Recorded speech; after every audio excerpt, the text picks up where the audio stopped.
en face n'a pas les deux, un bon reflet pupillaire symétrique sur les deux yeux, c'est qu'il se passe quelque chose. Et ça, c'est facile à faire. Et à partir du 4e mois, on rentre dans la période sensible.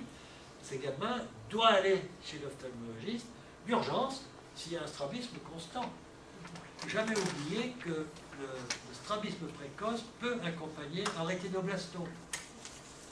Tout le monde n'en a pas vu un dans sa carrière, mais c'est des choses qui existent.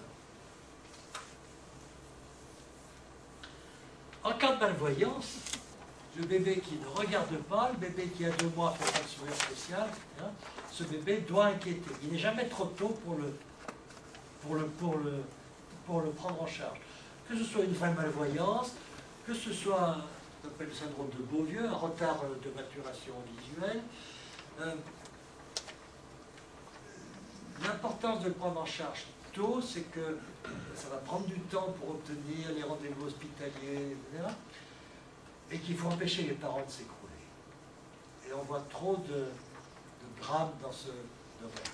Vous savez que quand un enfant naît avec un handicap visible important, et que c'est le premier enfant d'un couple, il y a un homme sur 3, un père sur 3 qui disparaît, qui fout le camp, qui craque, il craque. Et il abandonne cette femme qui veut faire un enfant, enfin enfant.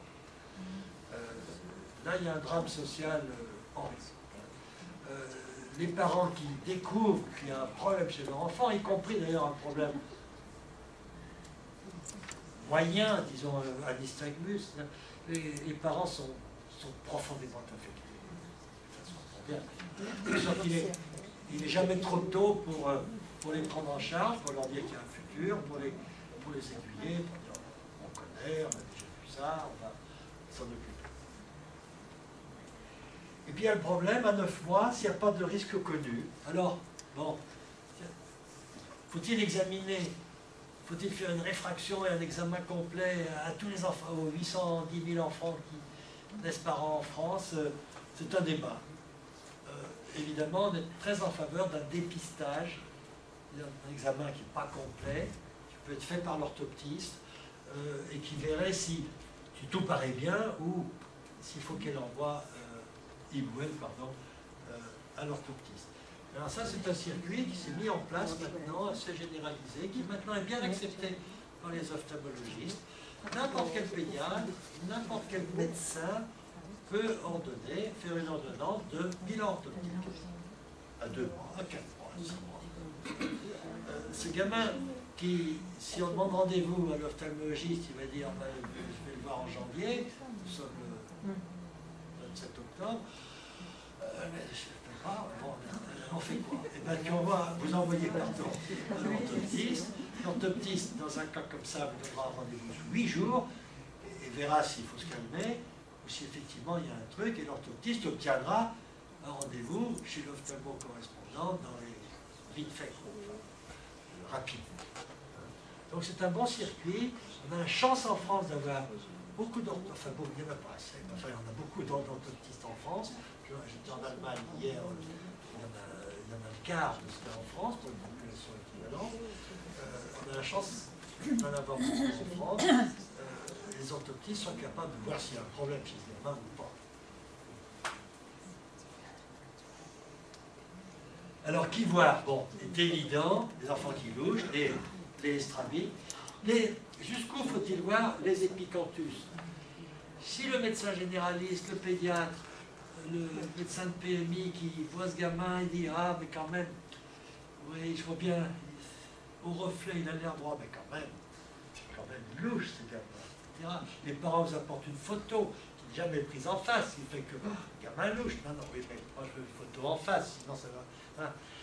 Si vous avez un doute, n'hésitez pas. L'orthoptiste, Dieu merci, elles sont mal payées, ça coûte pas cher.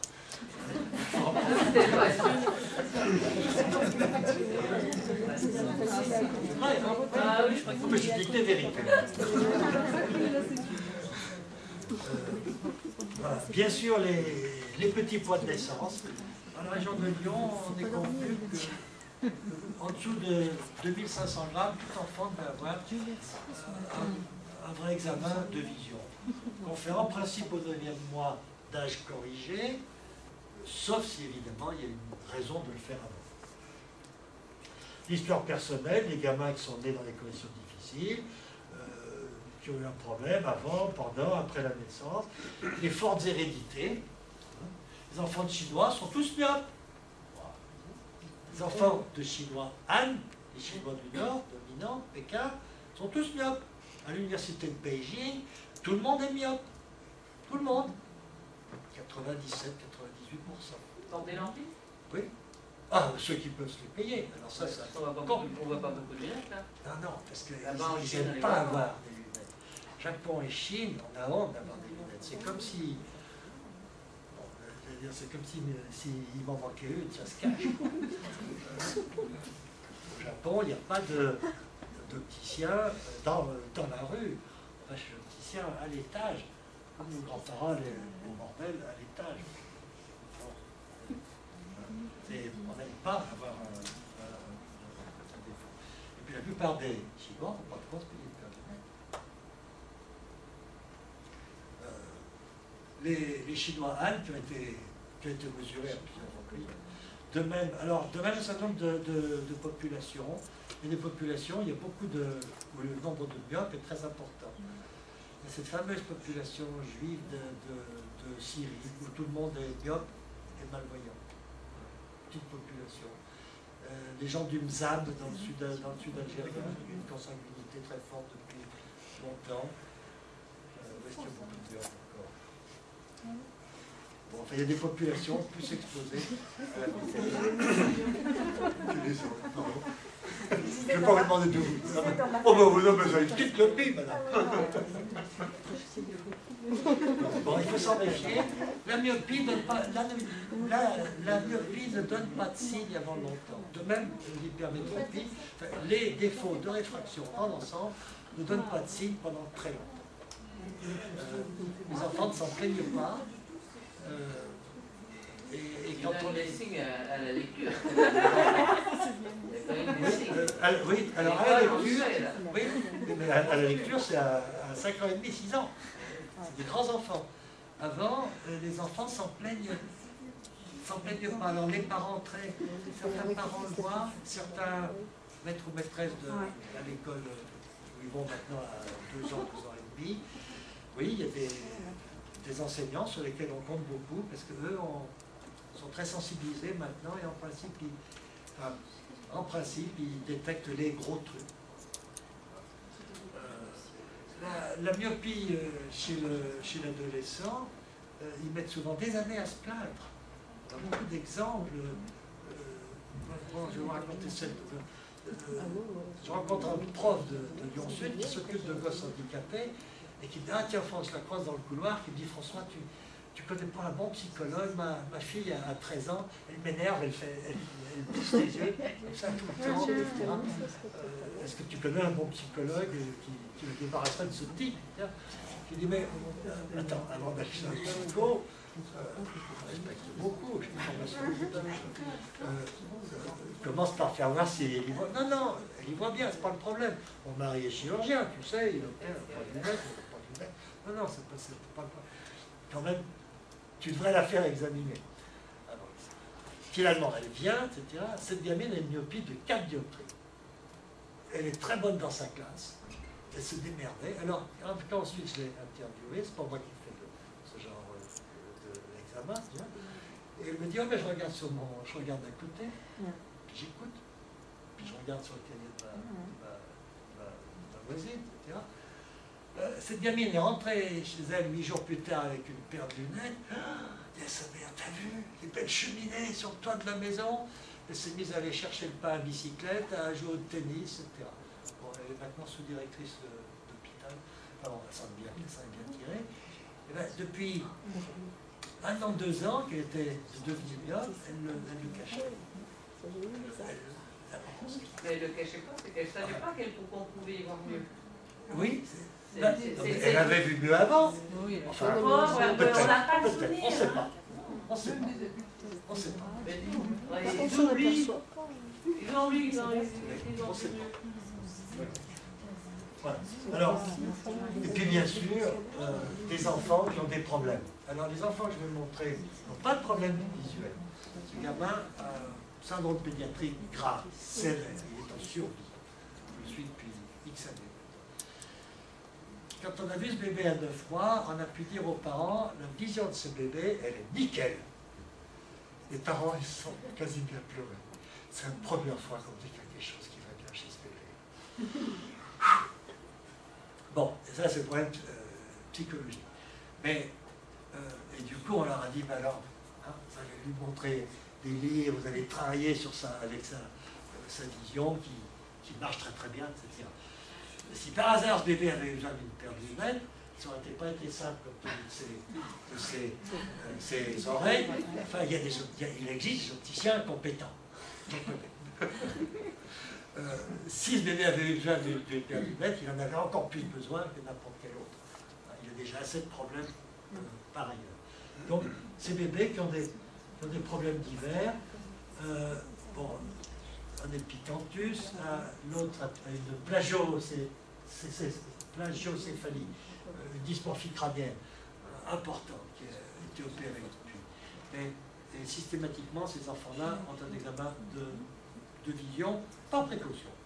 Si en plus de cette plagiocéphalie, cette anomalie de la forme du crâne, si en plus il a un problème de vision, c'est un bon prétexte pour vérifier. Enfin, ceux que je montre là ont une vision nickel. Voilà qu'il y a un torticolis, alors il faut chercher. Est-ce que le torticolis est d'origine visuelle ou autre?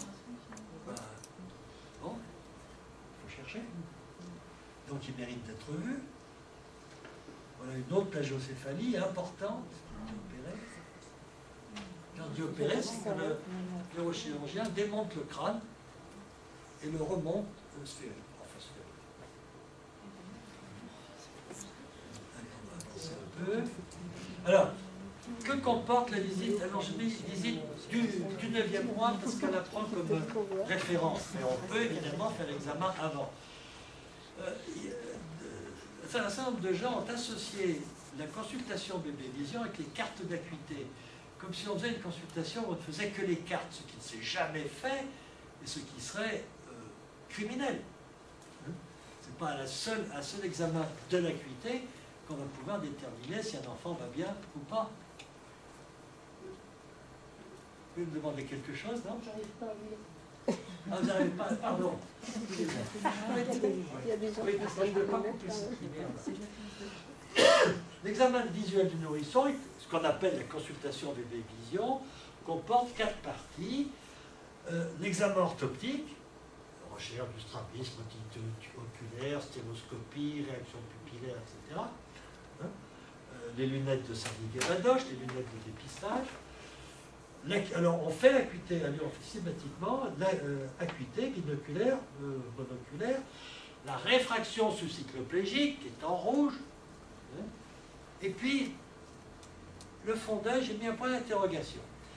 À l'hôpital où je travaille à Lyon-Sud, depuis quelques années, lorsque tous les examens sont nickel, que le gamin a une réfraction super, c'est-à-dire que les milieux sont bien transparents, sinon la scascopie, on fait la réfraction par la scascopie, qu'il n'y a pas de strabisme, que l'acuité est bonne, etc., faut-il faire un fond d'œil?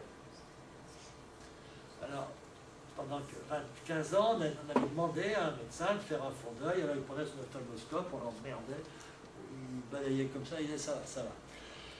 On préfère, maintenant, on ne fait le fond d'œil que lorsqu'il y a une raison pour le faire. Alors, chez tous les prématurés, chez tous les enfants qui ont un signe quelconque. Mais on ne fait plus le fond d'œil systématique du gamin qui vient parce que maman a -3, le papa a +2. Et donc tous les examens sont parfaits. Pourquoi on a recommandé cet âge de 9 mois?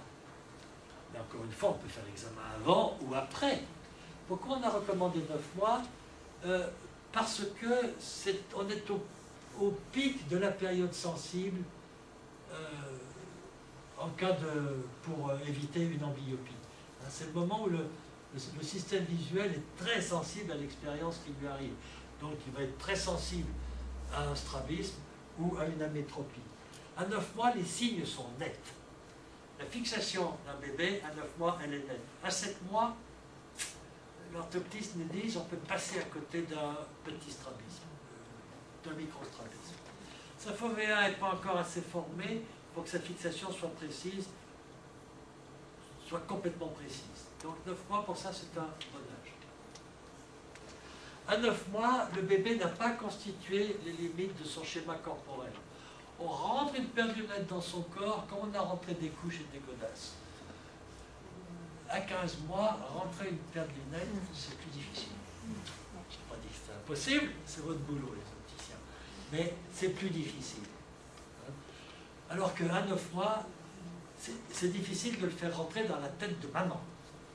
Et là, il y a un rôle psychologique de tous les acteurs de la chaîne, l'ophtalmo, l'orthoptiste, l'opticien, pour expliquer à la maman qu'on va aider le bébé à développer sa bonne vision.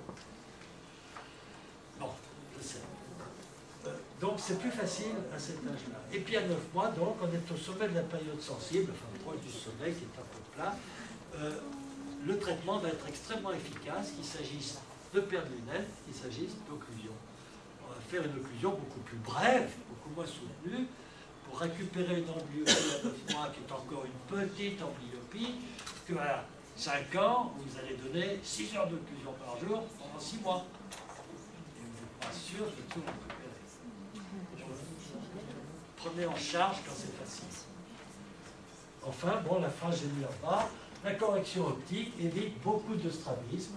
L'amblyopie peut pratiquement toujours être évitée dans l'examen avant un an. Pratiquement toujours. On a quelques cas de refus d'observance parentale à l'occlusion. C'est très rare. Et c'est un des intérêts de la carte d'acuité, c'est que quand vous trouvez une amblyopie précoce, vous prescrivez un traitement, une occlusion, vous voyez l'enfant 2 mois plus tard, et quand vous pouvez dire aux parents, on est passé de 2 à 4, on a doublé l'acuité.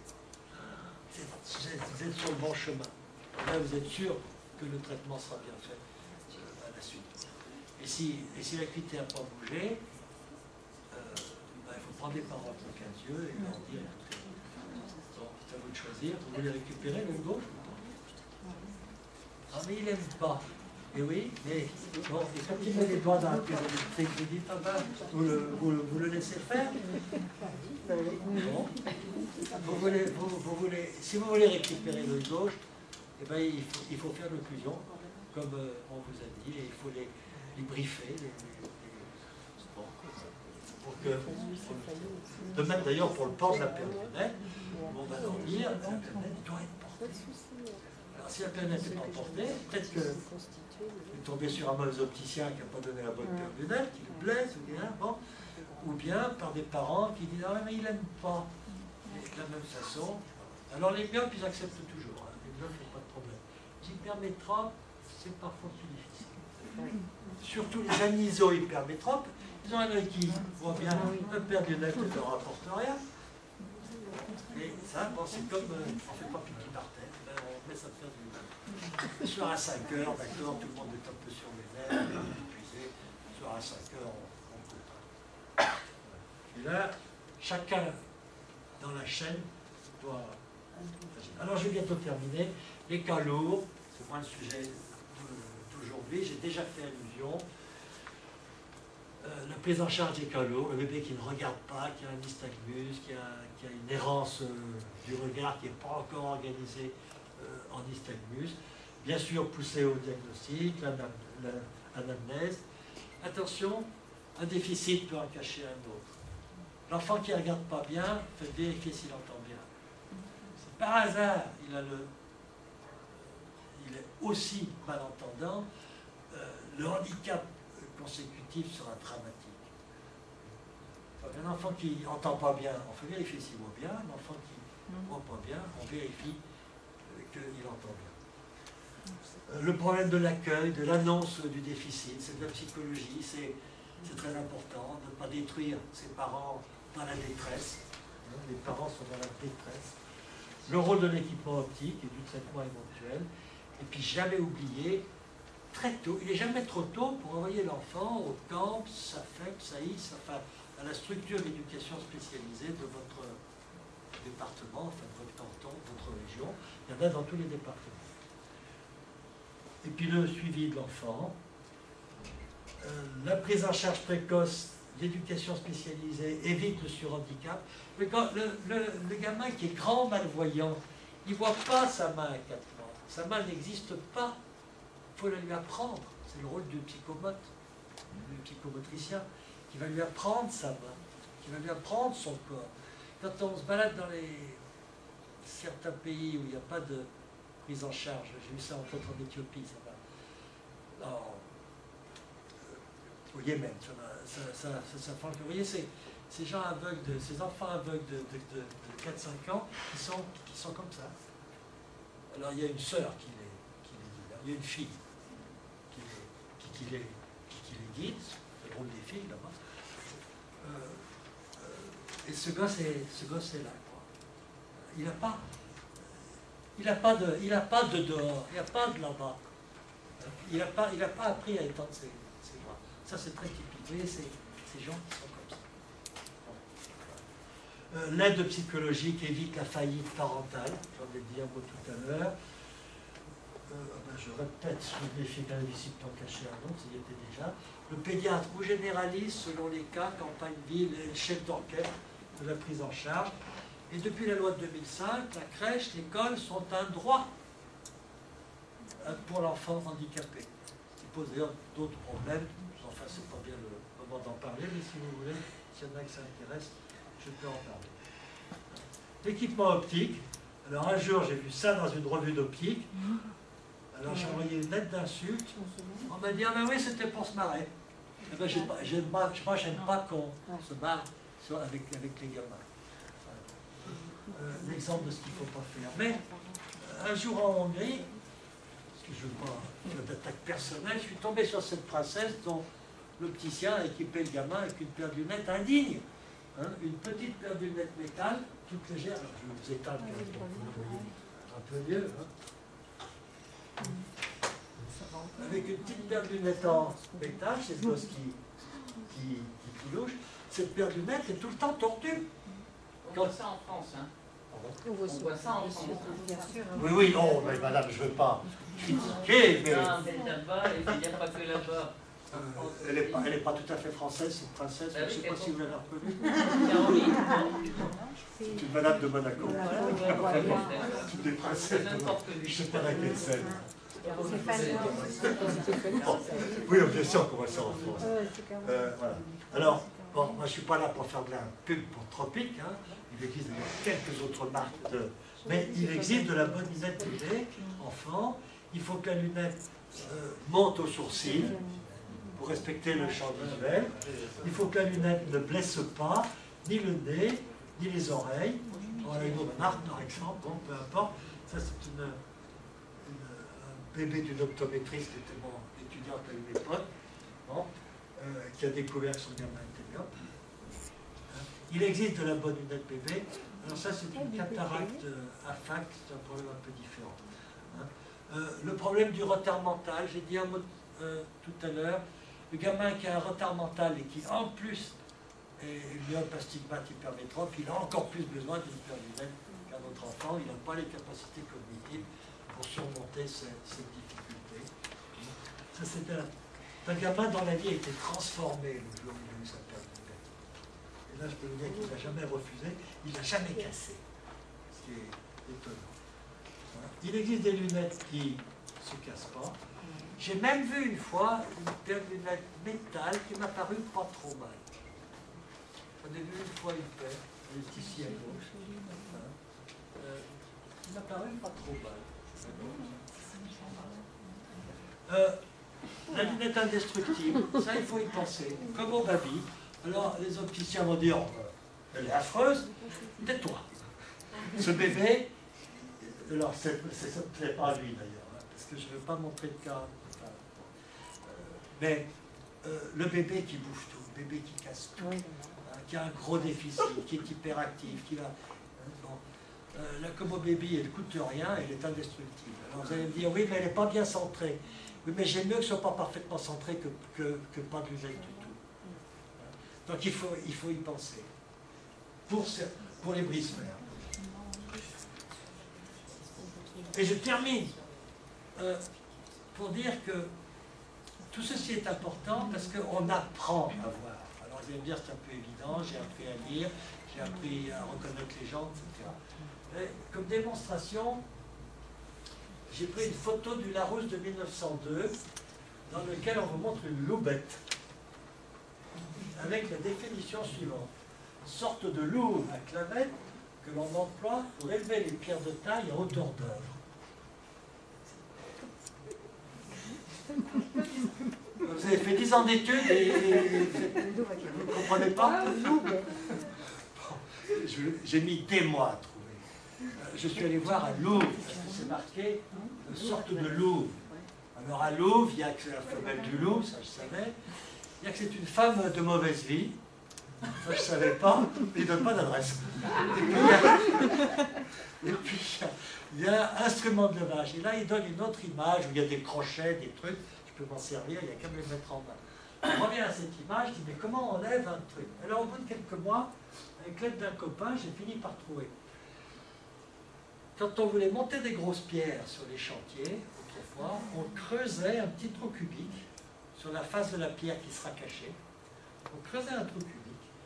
On lève le collier de la loubette, ça dégage les deux clavettes, on rentre le triangle central dans le trou, on rabat le tout, les deux clavettes, solidarisées par le collier, on peut taper sur les clavettes et verser pour bien coincer, et là, quand je lève, la pierre vient avec. Voilà comment on levait les pierres sur les chantiers. Alors j'ai trouvé, puis, dans des musées, des clavettes, des loubettes un petit peu différentes de celles-là, mais sur le principe. Ce modèle-là, je ne l'ai jamais vu. Si vous m'en trouvez une, même en photo, sauf une bouteille de j'en ai jamais vu, ça fait 15 ans que je cherche. Bon, je vous remercie de votre attention, et bien sûr, je suis disponible à des questions, commentaires, protestations. Merci.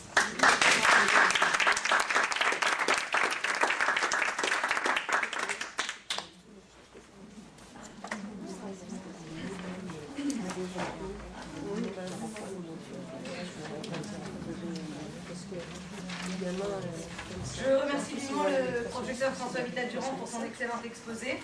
Et après ce qui vient d'être dit, nous sommes tous convaincus de l'importance de l'enjeu de santé publique que représente la vue des bébés.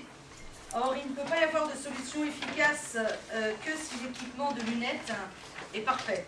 C'est pourquoi Tropic a mis au point des lunettes sur mesure, en parfaite adéquation avec la morphologie spécifique des petits, tant au niveau du nez, des branches, et je vais vous en faire une petite démonstration entre guillemets, sur les montures Tropic. Évidemment, pour les tout petits, l'importance du plastique, et quand on me demande à quel âge, à partir de quel âge on peut mettre du métal, la réponse, pour moi, c'est le plus tard possible. Il n'y a pas d'âge, c'est pas 6 ans, 8 ans, 10 ans ou 12 ans, ça va dépendre de la morphologie, du défaut visuel, mais il est clair que plus tard possible, on peut passer au métal, et mieux c'est. Même pour des adultes, on se rend compte que souvent, ils ont les lunettes au bout du nez et qu'ils regardent par-dessus. Les lunettes Tropic, aujourd'hui nous avons une collection qui est sur mesure sur plusieurs points. La première, c'est au niveau des tailles. Entre 0 et 10 ans, il y a 8 tailles de paires de lunettes, alors que de 20 à 75 à peu près, il y en a 5-6 en gros pour les adultes. D'où l'importance des tailles. On démarre ici au 32, c'est-à-dire du nourrisson, du vraiment nourrisson. Et sur le même concept, on va jusqu'à du 46, c'est-à-dire presque ma taille de... à peu près. Je sais que ça ne va pas, mais bon, ma taille de lunettes. Donc déjà, 8 tailles pour de 0 à 10 ans. Ensuite, il va y avoir une deuxième particularité qui est connue chez Tropic, c'est les nez sur mesure.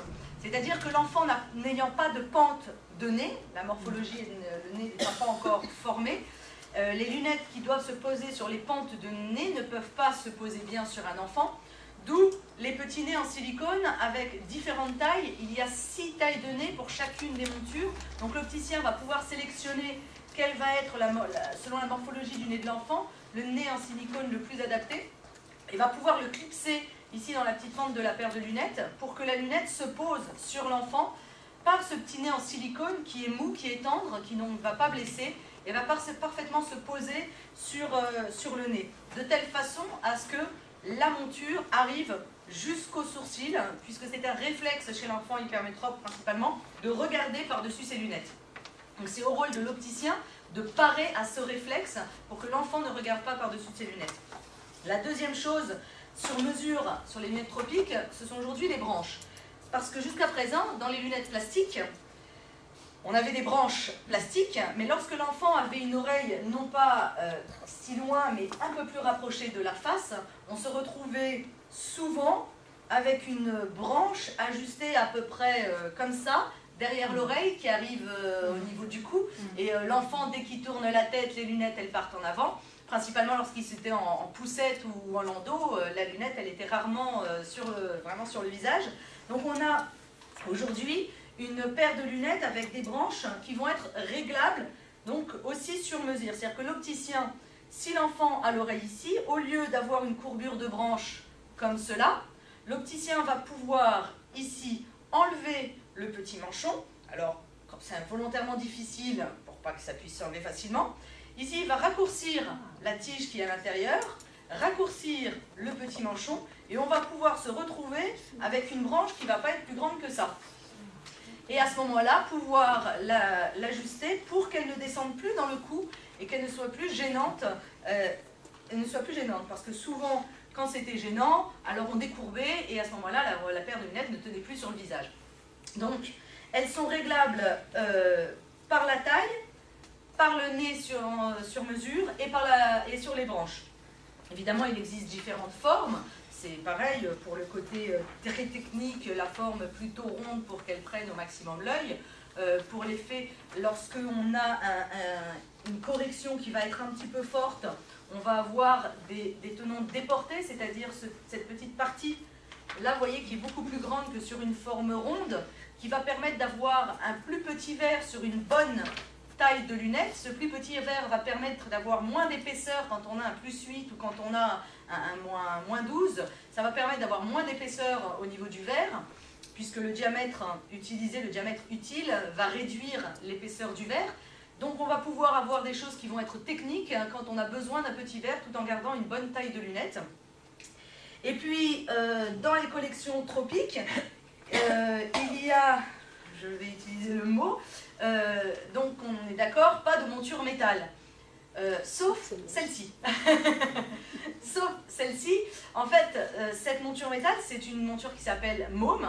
En fait, alors pas pour les tout petits, hein, je ne dis pas de mettre ça à des 9 mois, c'est clair parce que ça reste du métal, mais sur le principe, c'est la seule paire de lunettes en métal qui n'a pas de plaquettes. Vous voyez les deux petites choses qui se posent sur les pentes de nez, ça s'appelle donc des plaquettes. C'est censé se poser justement sur ces pentes que n'a pas l'enfant. Cette paire de lunettes n'en a pas. Elle a un petit capot ici qui va permettre de clipser le même nez en silicone que les montures en plastique. Ce qui fait que la paire de lunettes va se poser sur le nez de l'enfant exactement comme une plastique. Elle est en plaque épaisse, comme vous le voyez, hein, c'est pas du métal tout fin, justement pour éviter, parce que les montures en métal très fines vont se tordre extrêmement facilement, alors que celle-ci en plaque épaisse va permettre d'une bonne résistance pour que l'enfant n'ait pas ses lunettes tout le temps tordues. Donc voilà, c'était un petit peu pour vous expliquer les lunettes tropiques. Vous pouvez retrouver donc toutes ces collections chez nos opticiens partenaires du 76 et du 27. Les opticiens partenaires se sont investis dans l'enfant, c'est-à-dire qu'ils ont décidé d'avoir des collections enfants. Ça implique beaucoup de choses parce que l'équipement d'un enfant, c'est pour un opticien le plus technique. Ça demande de la patience, ça demande beaucoup de précision, faire essayer des lunettes à un enfant qui sort de chez l'ophtalmo, qui en a mis des gouttes, à qui on a manipulé, ça demande justement beaucoup de patience et ça montre le professionnalisme de ces opticiens qui, malgré le fait que ça casse, qu'il faut courir derrière dans le magasin pour pouvoir prendre les différentes mesures, ça prouve justement l'investissement et le professionnalisme de ces opticiens qui décident de s'investir dans l'enfant pour le bien de l'enfant. Et puis aussi pour que justement le rôle de l'ophtalmo qui prescrit des lunettes ne soit pas après bafoué, on va dire, avec des lunettes en métal rectangle qui arrivent au bout du nez de l'enfant. Donc je remercie donc mademoiselle Caron, monsieur Caron et monsieur Morisseau, pardon, pour cet investissement dans les magasins à Flelou de la région, dont vous trouverez la liste dans le petit sac qui était sur vos chaises. Dans le petit sac, vous allez aussi trouver un questionnaire que je vais vous demander de remplir.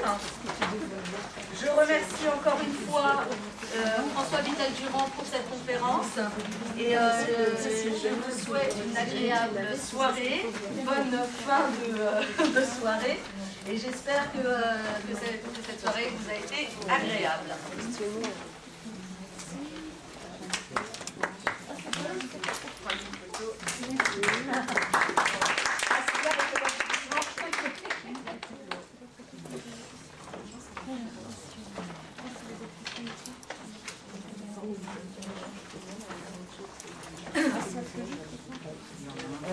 Vous avez ici des boissons, je vais ramener ça devant.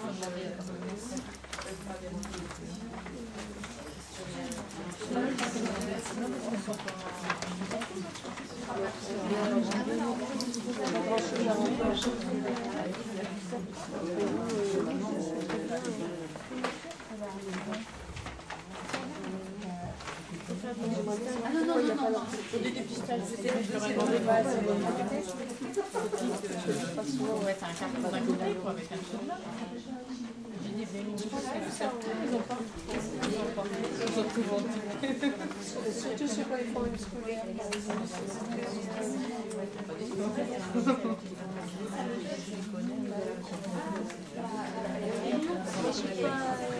J'essaierai de vous donner des trucs. C'est quasiment impossible. Je pense que j'ai jamais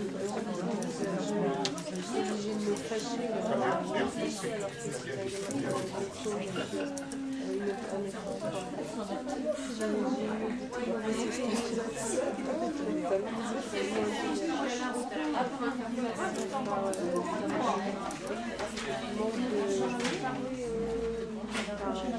problème d'accessibilité.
De temps en temps, d'avoir un petit montage.